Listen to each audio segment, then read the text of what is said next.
Hi friends, தமிழக சட்டமன்ற தேர்தலுக்கு இன்னும் ஓரிரு வாரங்கள் தான் இருக்குது. புதுச்சேரியுடைய தேர்தலுக்கு இன்னும் ஒரு வாரம் தானே இருக்குது.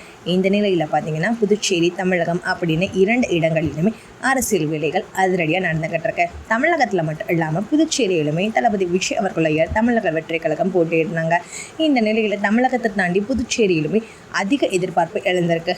கண்டிப்பாக தமிழக வெற்றி கழகம் தான் வெற்றி பெறும் அப்படின்னு பலருமே நம்பிட்டு இருக்காங்க.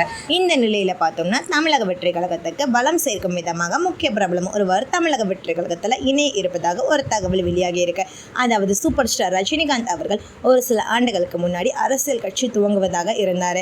அந்த நேரத்தில் அவருடைய ஹெல்த் கண்டிஷன் ரொம்ப மோசமானதால் அரசியலில் நீடிக்க முடியாது அப்படிங்கிற மாதிரி அந்த அரசியல் வாழ்க்கையை அப்படியே ஸ்டாப் பண்ணிட்டாரு. இனி நான் கண்டிப்பாக அரசியலுக்கு என்ட்ரி கொடுக்க மாட்டேன் அப்படின்னு ஒரு அறிக்கையை வெளியிட்டிருந்தார். இந்த நிலையில் தாவேக்காவில் இணைய இருக்கும் முக்கிய பிரபலம் யார் அப்படின்னு பார்த்தோம்னா அது சூப்பர் ஸ்டாருடைய மனைவியான லதா ரஜினிகாந்த் தான் அப்படின்னு சொல்லப்படுது. சூப்பர் ஸ்டாரும் தளபதி விஜய் அவர்களுடைய குடும்பத்தாருமே நெருங்கிய உறவினர்கள் போல பழகக்கூடியவர்கள். இது நம்ம பல பேருக்கும் தெரிஞ்ச விஷயம்தான். சூப்பர் ஸ்டாரை கிட்ட தான் தளபதி விஜய் அவர்கள் பல முடிவுகளை எடுப்பாராம். இந்த நிலையில் தற்பொழுது லதா ரஜினிகாந்த் அவர்கள் தமிழக வெற்றி கழகத்தில் இணைந்து தளபதி விஜய் அவர்களுக்கு சப்போர்ட் பண்ண இருப்பதாகவும் தகவல் வெளியாகி இருக்கு.